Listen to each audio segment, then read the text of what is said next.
It could be a combination of the two as well, because it really just was OG from start to finish. A couple of minutes into the game, they were up 2-3K, especially when they went, 3 heroes mid to try and kill tops and come away losing 2. Like, it may sound biased, it may sound one-sided, but at the end of the day, OG played that game from start to finish ahead. There's nothing really there from Alliance that, gives me the thought of like, they did these things right. They played well with what they're, what they had, but playing well and being down 12,000 net worth, you could do that and you're still going to lose. Although, yeah, the problem they had last game was that even if they cast all their spells properly and everything, it was still really difficult to be able to kill anybody, because they couldn't kill the healing ward. If Jug ever spins, then what do? It's It was a difficult one. And I will say, how many times this tournament have we seen very generalized bans in the first 2 against teams, right? Like, it happens all the time. Like, we see the Doom bans, the Venom bans, Undying bans. It doesn't matter which teams are playing, they always come out. What do Alliance have to ban against OG in Game 1 and Game 2? Invoke or Wisp. Yep. And it gives OG this massive upper hand already coming into the draft, right? That they're forcing Alliance to have to ban these 2 heroes that they don't even necessarily have to play. There's that Grimstroke again. And they're constantly going to this Grimstroke pick 1 time and time again. I know you have to ban that Invoker. Like, there's so many things here that feel so good for the side of OG that you have to ban, and you're giving up things that No Tail hasn't had this banned once yet, and he seems to just be spamming this hero through this event. But it's pick your poison. We've talked about it all event. There's 2 bans. You're gonna ban Grimstroke phase 1 against OG? If you do, it feels pretty crazy. But if you don't, they're gonna first pick it anyway. I really like this hero. I don't know why it disappeared for such a long time, because it was being picked loads and then it just disappeared completely, and now it feels like it's being picked again. It's just really odd. Like, it gives you wave clear, it gives you a silence, which is really key. It gives you a 3.7 second AoE stun at level 4, and it gives you team fight with the Soulbind. Like, it enables so many different heroes. I don't really understand why it disappeared so heavily. But OG definitely making good use of this hero. Yeah, now they're going to be up against the Phoenix, which is picked up for Alliance, something that OG had in the previous game. I think OG, Saksa especially, he's played a couple of heroes here that have looked so good, Phoenix and Windrunner being a couple of them. And now the Magnus immediately into the Morphling, and Morphling was a second phase ban from OG in the previous game. So they pick up the Morphling here, and we'll see what they're going to do with it. And Doom's open, but I just don't think you put Limp back on that Doom. No, I really need to find him a better playmaker. Yeah, give him a playmaker, give him some tempo-based hero. I mean, I like that OG go back for this Grim Mag again. Like we saw from last game, Seb Mag is very, very good. He missed that first RP, like, around that 1-5, but everything after was insanely good. Like, he always found the right openings. Yeah. So I think it's up to Alliance now to ban heroes that work well with the Inkswell and the Empower. Things like Ricky you have to think about as well, PL, any melee, like even things like Ember, which we talked about, got completely untouched last game, which would have been really strong. Sven is still a potential pick, I think, for OG. I was very confused by that Weaver last pick. Like, I think we came up with some good ideas. Obviously, we're not the ones drafting. We're not, we don't have communication with the teams here. We don't have some landline to connect to them. But that Weaver, it just didn't feel like it did anything. Like, what did that Weaver do in the previous game?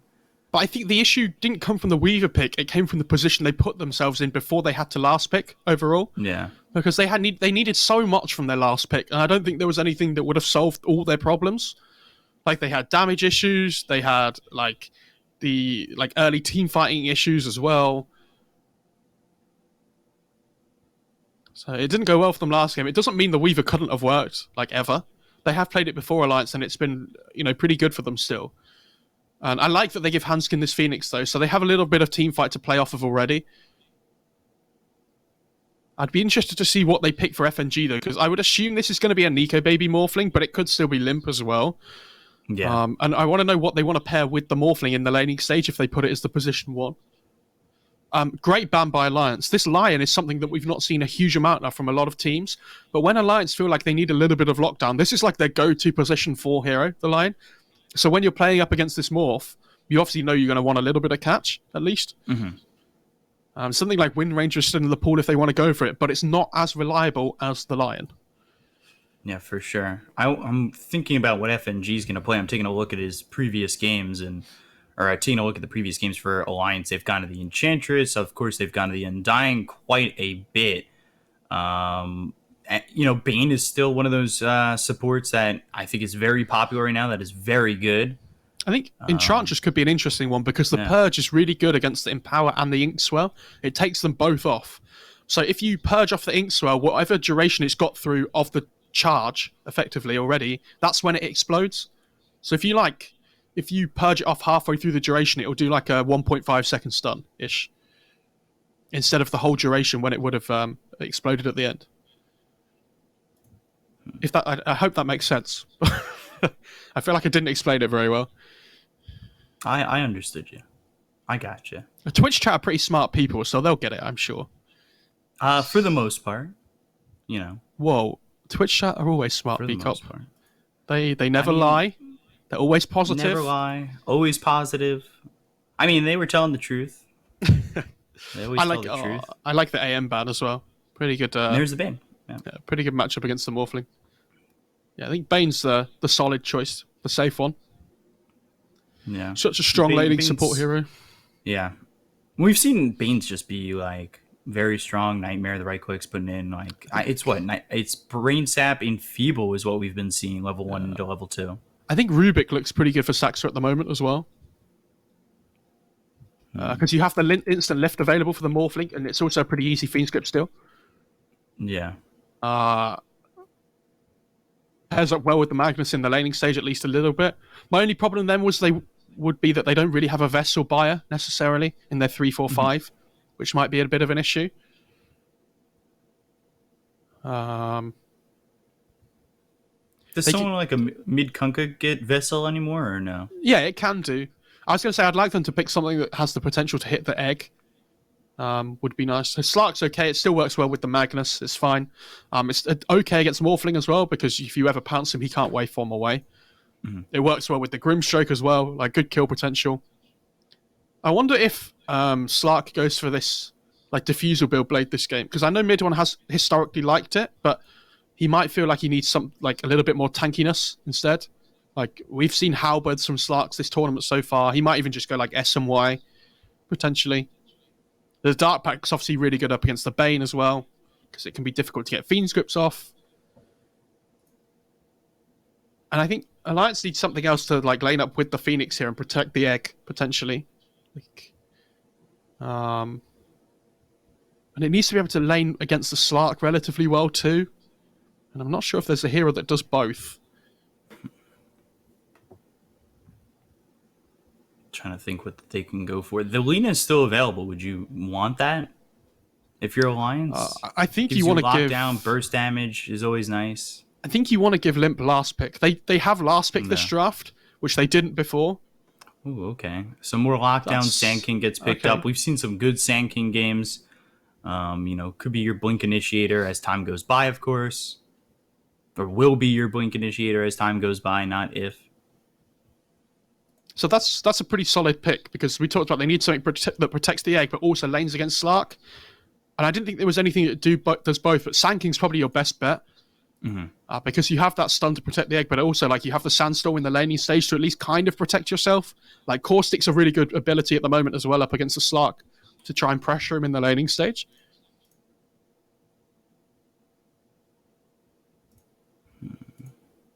For you guys in chat that don't play a huge amount of Dota anymore, Caustic got changed. So that, do you remember how when Caustic, it used to explode all the time before? Like there used to be like a timer where after however many seconds it was, even if the creep didn't die, it would still do damage. But now you have to kill the creep for the Caustic to do damage. Because otherwise the Caustic effect just disappears without doing damage. OG go to that Tiny that got banned in the previous game. Yeah, that's pretty scary. I mean, it could be a 4, but I imagine it's going to be Thompson's mid hero. And I think which means they're still looking for a 4-4 OG, which I could still see that being Windrunner, or like you said, even the Rubik. The Rubik, both those heroes really look good. The Rubik looks really good now because of the Sanking with the Burrow Strike Steel as well. I think I'd be really surprised if they didn't ban it out in the last phase on Alliance. Ban the Ancient Apparition.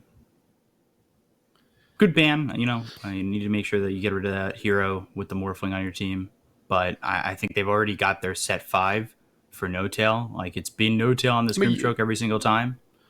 I understand them banning the AA though. Like, they still need something that kind of deals with the morph in a way, right? Like, they have the instant burst from the Tiny when he gets Blink potentially, but like the AA makes it so much easier because then you have this Tiny running around the map with Blink, with Ice Blast being cast on top from the other side of the map. Everybody dies like to that combo of the Ice Blast Avalanche Toss. And that's a great Timber ban. We've seen Limp play that this tournament so far, and he looked really good. And so because they've picked this Tiny now, they have 2 bans here to protect it in the mid lane. And Viper, Timber are probably the 2 that Tiny hates playing against the most. So, good choices here. I think if they don't ban Rubik, OG will pick it. So they need to decide here. Yeah, I think if you ban the Rubik, they'll go Windrunner. If you don't, they're going Rubik. I really like it. I really like the Rubik pick. Like you said, the instant lift. There's also so much to steal here that I think what we've seen from Saxa so far in the Rubik, like, he'll just throw it back in and make you pay for it so badly. And Rubik gets banned. I think they could pick something like Shadow Shaman potentially as well. Might be okay. Because it's kind of similar to the Lion, right? With the lockdown potential for the Morphling. And Saxa has played it before. I don't like it as much as the Lion this game. But it's still pretty good. I think Shaman and Wind Ranger would be the 2 that I would look at the most for Saxa here. For Alliance, though, what are you thinking over mid? Is it worth getting Alina here, or are you looking towards something else? Hang on, I've just realized they could pick Mirana as well, which is still pretty good against hitting the egg. For Alliance, I think Lena's probably the go-to, but they have a really squishy lineup then. Okay. Yeah, there's the Wind Ranger. Which, it was either going to be that or the Rubik, and once they banned the Rubik, it felt like it was pretty much the Windrunner. Maybe something like DK might be okay. I feel like they lack a little bit of frontline here on Alliance. But it doesn't feel like a great DK game either. Like, Alina's probably the go-to for them. What about Death Prophet? It's banned. I don't... Okay, they do go DK. True, and they do go DK. But now my problem is does Tiny, like... Does DK do okay against Tiny mid? It feels like they both just trade farm. And I think they're going to have this, like, issue again on Alliance where it gets to this 15-minute mark, and they have a little bit more damage than last time. But I think Thompson's going to get blinked this game and just start running at them. And I think you're a little bit more sustainable this time, though. Like, I think DK is way tankier. You have some better initiation. I think if the laning phase goes as bad as it did in the first game, like, I think... Yeah, it's going to be rough, but I think any lineup that loses that laning phase the way they did in the first game, it's going to be rough. I think here they have a lot more of ways to just kind of have a better time, at least. Their lineup's definitely better than last game on Alliance. I just worry that, like this is what I'm saying, when Tiny gets Blink and he has Avalanche and Toss level 4, and there's a Grimstroke paired up with him with Inkswell, he's going to Blink in, have Inkswell on him, Avalanche Toss somebody, the Inkswell explodes, and then they die. I think every single one of these heroes, including the DK, has to be so careful of that. So I'm expecting braces all round from Alliance. Some early stat items, possibly like a hood on the Sanking, potentially. Yeah. Their laning stage looks a bit stronger, though, on Alliance this time, which is good. Like, this Sanking Phoenix should be able to pressure the Slark pretty well. Like, Morphling Bane's a relatively good laner, too. And mid lane looks like it should trade pretty evenly between the DK and the Tiny. So as long as Alliance don't fall too far behind, they should be okay. I think they just have to worry about this timing that OG are going to hit after the laning stage is finished. I definitely like Alliance's lineup better this time. Not better than OG's, but better overall. Like, it just felt like such a lackluster lineup in the previous game. So I'm hoping that they come out a little bit better. Obviously, we both want to see game 3. Yes. And I really do think they're skilled enough to make it happen. I don't think that... Like, obviously, last game is going to affect them mentally, but I don't know. I think there's certainly a lot better opportunity with this lineup to make something happen. I'm going to say the same about Fly to Moon yesterday. When Fly to Moon got beaten in Game 1 by OG really hard, I said that if Fly to Moon lost Game 2 in the same kind of way, they would be so disappointed that they go out of the tournament losing 2 games in a row that badly. Like, if Alliance lose this game against OG, but they play a good game, they do the best they can, then, what else can you say to them? Because at least they've given it a go, at least they would have played well, at least they don't get stomped and rolled over in, 2 games straight away. But they'll feel really bad if it happens the same way that it did last game, and that's just their tournament done. So hopefully we get a good game, and even if they lose, that's all we can ask for. Really hope that we get ourselves to a Game 3, but you take a look, Nico Baby bottom already in trouble, but they get the kill on a Saksa, so first blood already here for Alliance. This Bane's might gonna have... get more, Seb. Trying to get run down here, FNG has Brain Sap in just a second. Oh, Breathe Fire, not going to be enough.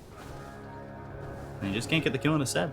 I wonder if Seb walks back to base here, if he gets salved up by No Tail on this Grimstroke. Looks like he's walking back to base. And they gotta get 4 bounty runes on Alliance. This is the start that they needed. Oh, wow. So they get first blood, they get 4 bounty runes. And the best bit about the first blood as well is it went to limp on this DK. So this mid laner is going to get an amazing start.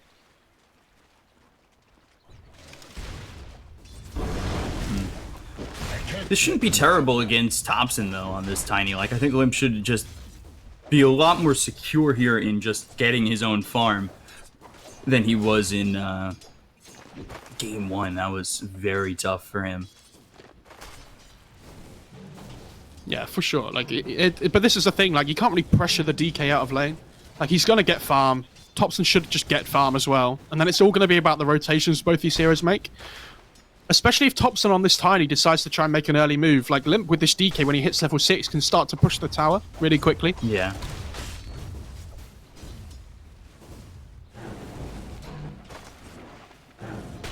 So 4-2 to the 4-1. It was a lot more denies previously, but there with the toss, Thompson does get a deny onto the range creep. No. No Tail on mid 1 up towards top. Mid 1 continuing to farm pretty much uncontested. He's sitting 5-2, but Nico Baby, he's 6-0. So, both carries having a good time so far. Seb's come back into the lane. He's got himself a salve. He's sitting about half health. So we saw him get pushed all the way back. Goes down to half health once again, and we'll see if Alliance can take advantage of this. FNG level 2 goes to the Enfeeble. So that's what we were talking about. Brain Sap through, Enfeeble onto Seb. And he pops that salve. So now he's out of regen. Yeah, the only lane that's struggling a little bit at the moment for Alliance is this top lane. And you'll see OG have done exactly the same thing as they've done so far this tournament. In the sense that they don't want to let this Sanking Phoenix get level 2 first before they do on their pair. So they push the lane in really hard and then they try and pull the small camp. Unfortunately, No Tail seems to have missed the pull. So not all gone to a plan for OG here, but definitely not looking too bad for them.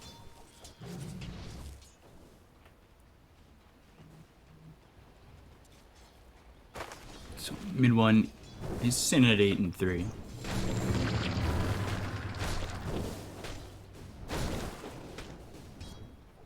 He's not having the absolute domination that I think Nico Baby's having over towards bottom, 15-1. No, it's the Bane effect, isn't it? Yeah. This hero's so good at just securing lanes. This is what the Undying was supposed to do last game. But, Bane seems to be doing a little bit better of a job.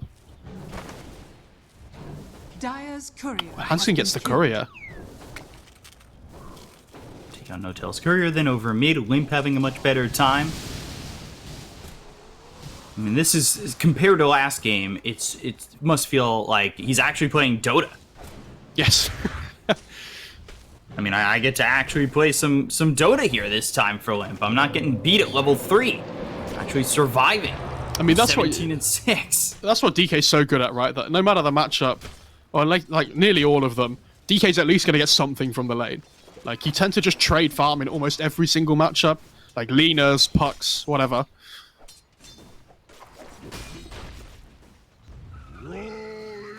This is exactly what we wanted to see from Alliance. We would have rather hoped to see them, you know, come back, get ourselves a 1-1, get the full 3-game series. And so FNG. far, they're holding true to that, up 1,000 net worth, strictly farming. And of course, had that first blood, but Ing swelled, 2-man stun. Mid one looks over Hanskin. He'll Icarus dive away. S4 takes a couple of shots as he retreats by the tier 1 tower. S4 actually has no 5 regen stats. as well. And there's a big wave coming in here that he might not be able to contest.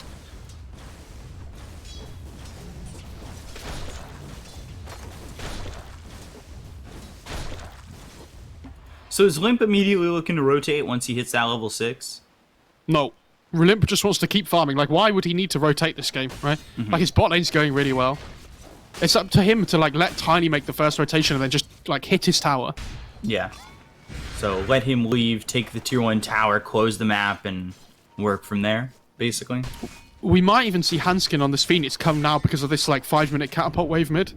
Because if you come at the same time that Limp's about to hit level 6 here, they can really put some pressure on this Tiny.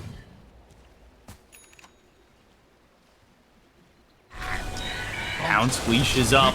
Hanskin is in trouble, but again has the Icarus dive. So he stays out of the hands of mid one. Mid one unable to get the kill and continuing to just farm up is the side of Alliance, and they still lead by about 1,000 net worth. Early Morbid Mask for Morphling. What's Nico Baby's net worth right now? 2,300 too. Also Limp, 2,600 net worth. Having such a good time over mid. And here's this rotation we talked about. Form, FNG coming in, Brain Sap, now the Enfeeble's out, but the Avalanche toss on FNG just needs one more shot to get the kill to breathe fire. Ooh, survives and ends up going down on tops in FNG. 30 health. Limp came in and stood next to the Tiny so that the tree throw hit him instead of the Bane. I'm pretty sure. And now with this catapult wave, they're going to do so much damage to this mid-tier 1. No tail, top, he goes down, Inkswell pops, hits onto S4. S4 is Girl Struck in just a second, mid one in a lot of trouble. But Pounce gets away under the tier 1 tower, survives. However, over mid, we see the pressure coming through onto the tier 1 with the catapult here, and Limp still in the Elder Dragon form. Put some damage on the Topson, backs him up for a second, now level 7. Topson is, This tower's gonna die. Like, Sax is coming over, but I think he's too late. This laning stage has gone so well for Alliance. yeah. Topson's basically experiencing what Limp did in the first game. Not as, devastating, but close. This tower's about to die here. Avalanche. The toss, Limp gets the tower. They're gonna rotate, they'll bring mid one in, Pounce leashes. They might get the kill on a DK, body blocks from Topson. Toss in 2 seconds. Toss in 2 seconds, getting under the tower, nobody rotating. There's the toss, Dark Pack, one more shot gets the kill. I think if anybody rotates earlier, they probably get Topson. Nico Baby, he comes in, but he's not gonna find He has 1 for mana. Topson just yet. Waveform, can he catch him? Spirit's hitting. Maybe trying to bait him with the courier there. S4. Oh, FNG. Okay. Gets the brain sap, gets the kill. I wondered why S4 wasn't coming over there, but FNG manages to just sneak round behind and finish the kill instead.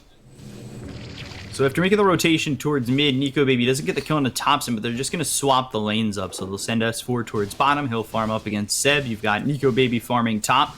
A 2,000 net worth lead for the side of Alliance, and Limp having a much better time. I know we're reiterating it quite a bit, but if you were here game 1, you saw how he just didn't get to play the game at all. The one thing I will say, though, with this morphling rotation to the mid lane, it means Seb on this Magnus was able to farm bot for a little bit at least. So even though it wasn't great for OG overall, they still got, you know, a little something in return.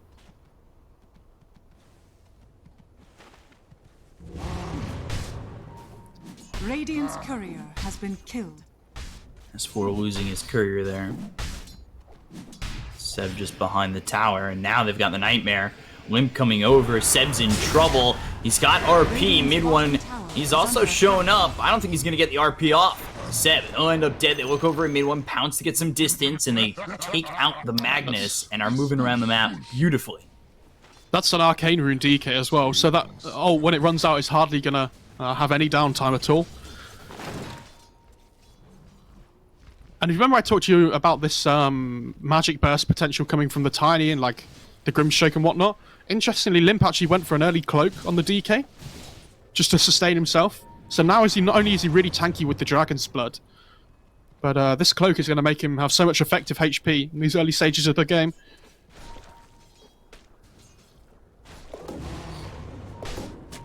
Four-man shield, Faded Brooch.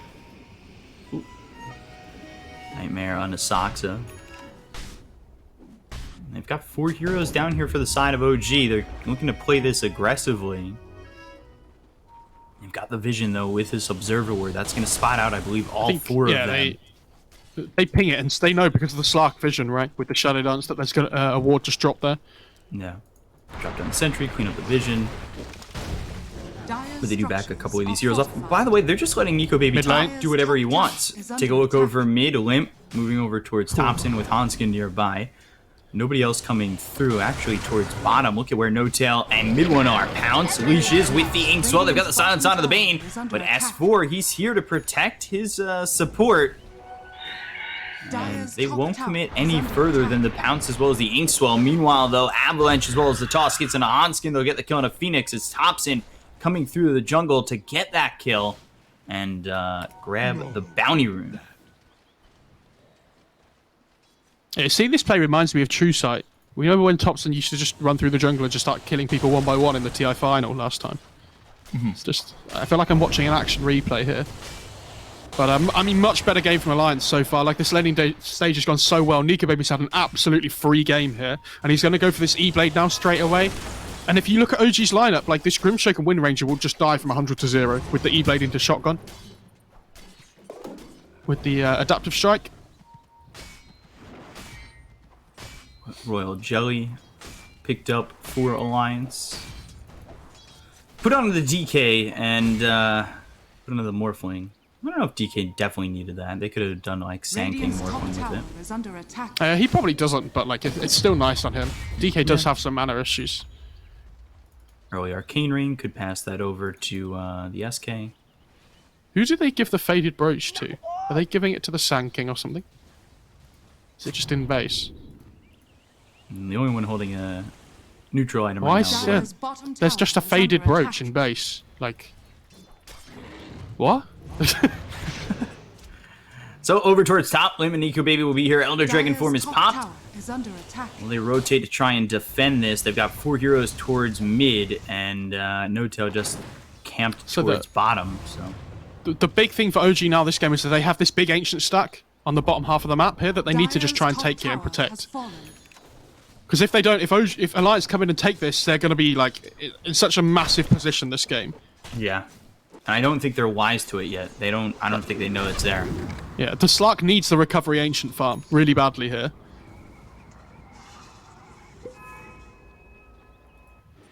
Limp very close to this Blink Dagger. I believe the Blink Dagger was picked up for S4. Yeah, so they're going to have 2 initiators ready to go with their Blink Daggers. You've got Morphling, who is closing in on the E-Blade. He's still quite a ways out from that Eagle song, but it's still going so well. Nico Baby's just had an open game up to this point. For Alliance, though, it's not just the blink on the Sand King. Limp's picked up his blink as well. So there's like a massive timing here where, especially if they smoke on Alliance, they could take them by surprise.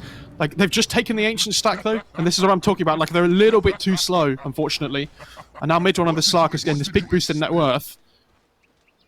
And now all of a sudden the lead's down to 1k. Like, OG are finding their way back into this game here with these stacks that they're taking.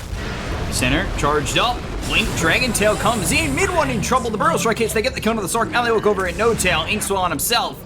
But there's the Fiend's Grip, and he can't get any further. He'll end up falling. Kill goes for FNG. 2 kills for the side of Alliance. And they show off those Blink Daggers. I believe, both of them getting debuted right there without the knowledge that OG knowing that they had them. So Seb, he gets it with the Burrow Strike. S4 moving forward. He's within the Sandstorm, not going to continue to chase. He doesn't have a lot of mana just at the moment. RP committed on S4. Here's the Shackle. Power shot, everything get thrown at S4 for his aggression. So they get the kill into the Sand King, maybe a little bit too far forward. They're going to TP towards bottom to try and save the tier 1. Sox is here, Limp within the Elder Dragon form, and rotation starting to come out from OG. Mid one moving forward with Soxa. Shackle does land, but mid one a little bit too far behind. I don't know if he's going to catch with a pounce or anything, so just a little bit too slow. Ends up farming the wave and allows him to get back. Thank you. But this is fine for Alliance, I think. You know, Nico Baby's still just farming top, being untouched. Hey, look at this mid lane though. Invis tiny. I think Hansky might be in a bit of trouble. Avalanche toss, and you're dead before you hit the ground. Remember this rubbish lane that Thompson had mid? Top of the net worth now. Yeah, like, Nico Baby had a free lane. I mean, Thompson's been farming so efficiently with his Avalanche and Toss, and with this Empower as well. He's farming up an absolute storm, and he's actually not going for a blink. I think because he has this Magnus on his team, he realizes like his damage output is going to be really important this game. So just going to go for this kind of like roaming build instead with the Shadow Blade. Obviously, if he needs to build a Silver Edge at some point in this game against the DK, he can. So they're not going to be quite so reliant on the Slark damage here. Every coin helps. 1,000 gold away. He's actually going Manta on the Slark. I'm surprised. Oh, no tell.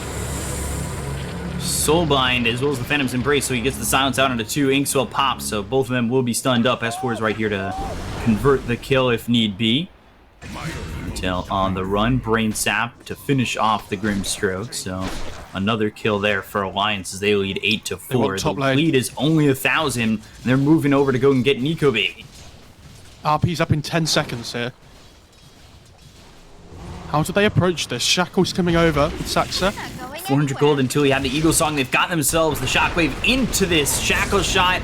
And, ooh, I don't know if they needed RP there. Avalanche Toss seemed to be enough. They get the kill on a Nico Baby regardless. Thompson dominating, and that pushes him back on the Eagle Song a bit. But now we take a look over bottom. Mid one, he's in the Shadow Dance.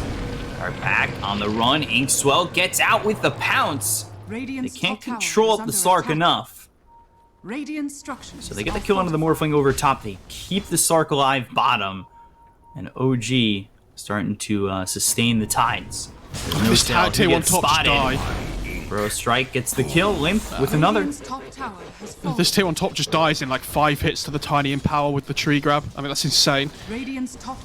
But yeah, big kill on the Morph. And the fact that the Slark survives in the bot lane is huge for OG. You know, he has this Yasha now as well, so he's just going to be able to keep farming here. But nice pickup from Alliance onto No-Tail. But if anybody's going to die, OG will be happy with that one.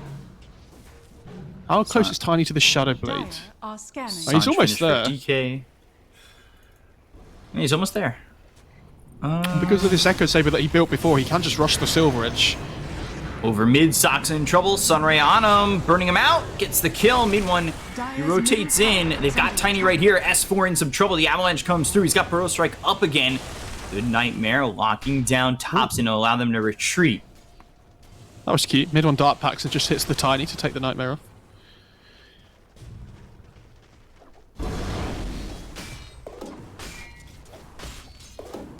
So 3,000 gold. Courier going to the secret shop. We'll pick up the Eagle Song for Nico Baby. He'll have the E-Blade. At which point we'll see him join these fights potentially. Okay, so they have the E-Blade on the Morphling, but they also have the Blink on the Mag for OG. So it's all going to be about now who can get the initiation in the first place, right? Because if they get a Blink RP onto like possibly like maybe even 2, or if they just Blink RP the Morph, then they have really good kill potential. But if Morphling can shotgun down somebody straight away, like one of the supports in Saxa, then they take the fight 4 versus 5 straight away. So the vision and the smokes are going to be really important now. OG going to be looking to take the lead here with theirs. Convincing victories. S4 kind of smells that something might be up. Yeah, really well positioned within the trees. breaks the smoke, has the observer ward, spots Seb, S4, who will get spotted, dusted up. Avalanche comes in as well as the toss. They don't get the kill just yet. Now the Inkswell will pop. They'll finally finish off S4, but look at mid one. He's taking a lot of damage. He ends up getting used, but it's a full-on whiff. Seb in some trouble. Good skewer. I believe that was cancels the grip. An Icarus dive. They've got themselves the Supernova, and now OG are in a lot of trouble. Thompson on the run. No tail dies. So does Seb. Can they get this Tiny out? Thompson invis for the moment with this Shadow Blade, and Nico Baby trying to search for him. It's a 2-for-1. They took out S4, but they lose Seb and No Tail. The RP not on point in this one. Yeah, I have no idea what cancelled his blink there, but if he'd have got the RP onto the Morph and the DK, that fight's completely different, right?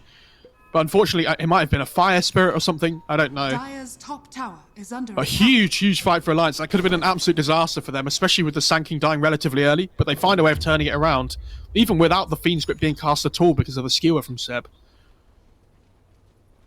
It looked like Hanskin was looking for a better position for that Supernova, and it actually ended up in a fine position after he got hit, I think during his Icarus dive with the skewer.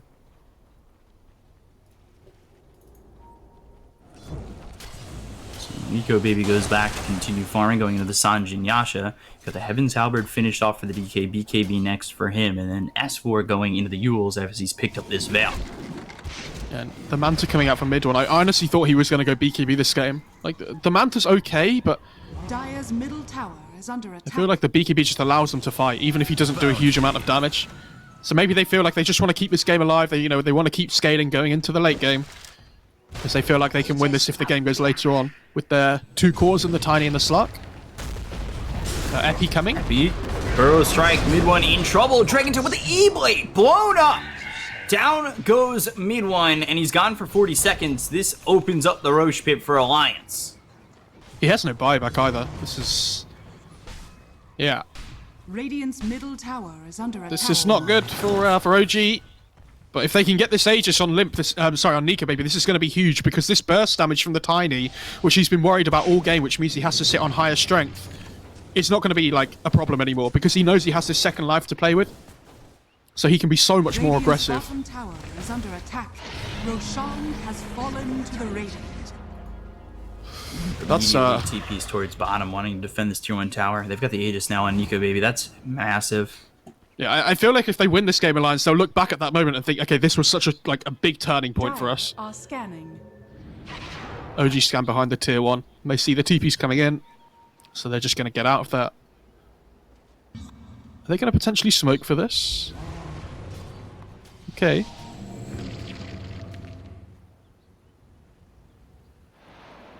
They now need to look to go somewhere, but they know that Alliance has set up bottom.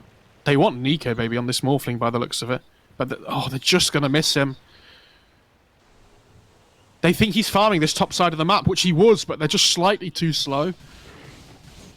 So by now, Nico Baby's started to head down towards bot to farm with the rest of his team, or at least within touching distance. And the smoke's going to whiff. On the Wild Limp continuing to farm up towards bottom, they will push out this lane as well. Dire's bottom tower is under attack. Sages certainly gives Alliance some time to continue to farm, get these next items out there. BKB for DK, and like I said, the SNY for the Morphling. They could really do with this blink on Saxa, I think, on the Wind Ranger, because they struggle to get into fights at the moment. Obviously, you have Blink RP, but you don't want that to be your main source of initiation. Like, you want Saxa to go in first, and then this RP to be some form of counter-initiation. Radiant's top tower. Yeah, Nico Baby with the DD, just going to start slapping the tower. Bottom. Now look over at DK, Inkswell, not going to land. Fiend's Grip now out on Thompson. They've got the control. Seb coming over. He does have RP available, but won't go to save his mid. Thompson ends up dead. 4 times freezing out for Nico Baby. They're going to grab the tier 2 tower. They might even look for something more.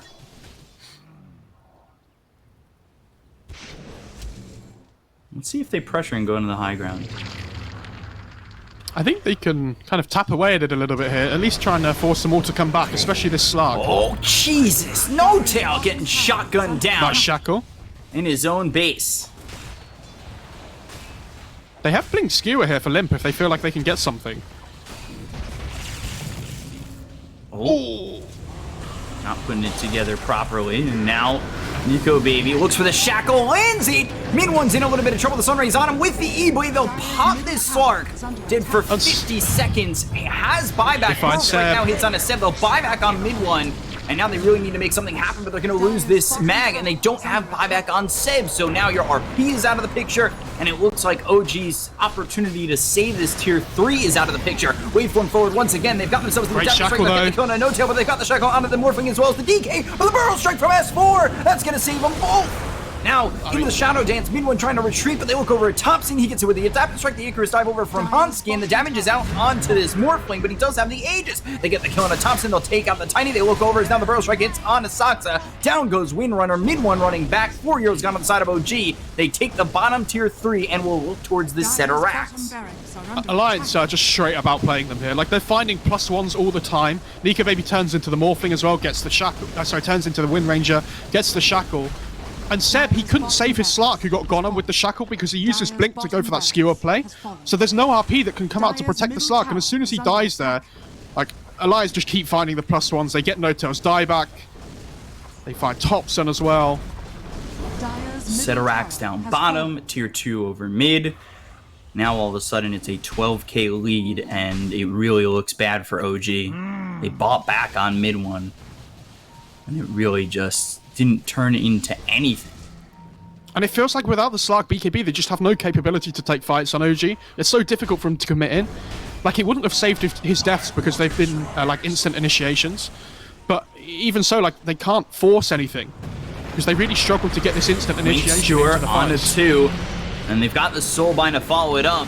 Seb, though, holding the RP, finally throws it out, goes onto the Bane as well as the DK. They've got themselves the E-Blade, hits on a Mid One. He's getting low, it goes into the Shadow Dance. Now looking over at Hansky, the pounce isn't going to land with the Icarus dive over. Now the Shackle comes through, he's got Supernova in just a second, won't come up in time. He ends up dead. Waveform forward from Nico Baby, Epicenter as well as the Burrow Strike coming through. They get the Kona Saksa. They lose Limp. On the backlines, FNG hit with the Ink Swirl. Thompson's got himself a triple kill, and now Nico Baby moving forward. He's got himself the E-Blade as well as the Icarus dive. Waveform finishes off Thompson. They get the kill on the Tiny. He's dead for 60 seconds. He does have buyback, but now Burrow Strike hitting onto these heroes on the side of OG. Continuing to move forward. There was Nico Baby looking over at No Tail with the E-Blade coming in again, or is that just Morphing left? No Aegis. They've got the Waveform. They'll get the kill on No Tail, and it's just Nico Baby alive, surrounded by 3. Can he fight this? Power Shot comes in, and they disarm Mid One. Skewer comes through. Nico Baby surviving, goes into the Windrunner form. As he morphed into him, Shackle doesn't connect onto Seb. I thought maybe that would, but he's got the Waveform back and has the distance to get away from OG. However, OG, will they go onto the tier 1 tower? They'll at least take the tower after the glyph. Well, that could have been an absolute disaster for Alliance because the Aegis ran out there just as the rest of his team died. But, I mean, good fight for OG, but again, like, they've still lost a set of racks from this, right?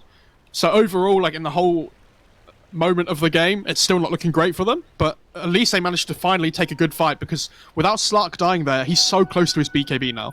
So he's going to feel a lot stronger when he picks that up and gets that online. And Tiny's getting relatively close to his as well, still about, 1,500 gold away or so. And when the BKBs come out, like if you look at Alliance's lineup, it's so much magic damage. So they just need to try and get to this point now on OG. But I think if you're Alliance, you just look for more straight away. Like, you have to try and fight now before they get their BKBs up. At least on, like, all 3 cores. That fight cut the net worth lead down from 12k to 9k. Spider Legs for the Tiny. Does he keep Spider Legs? Yeah, he might. And he will.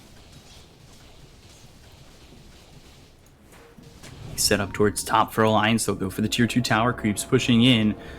But OG looking like they're going to make the rotation and go for this. BKB's up on the Slark. BKB still weighs out for the Tiny, though. Scotty finished off for the Morph. Seb with the Invis rune. Nico Baby. Shadow Blade, Blink, Dragon Tail, that comes in, but they've got themselves the shackle on Limp.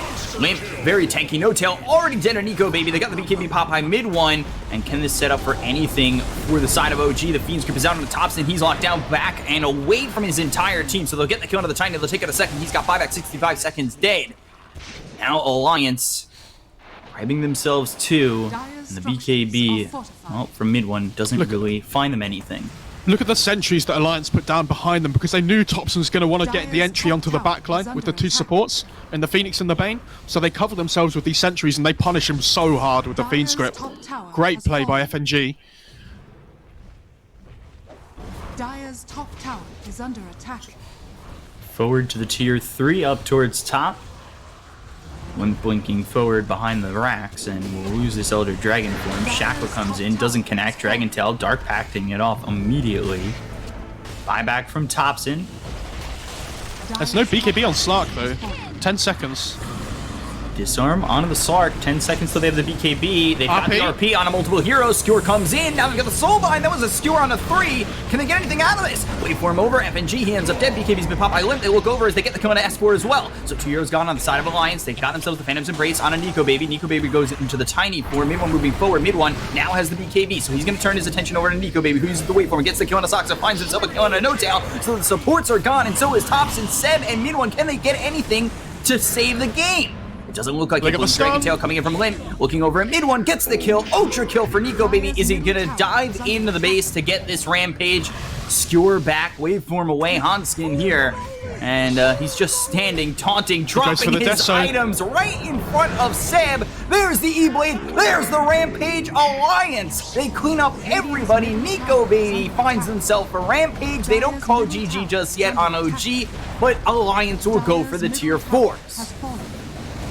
He gets the deaths on Nico Baby. I don't think they're going to be up in time here on OG. I think this is the bitter end, unfortunately, for them. But what a game.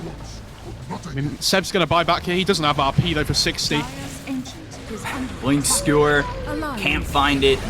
And Alliance, they will clean up and finish off the game 2 and push us to a full 3-game series.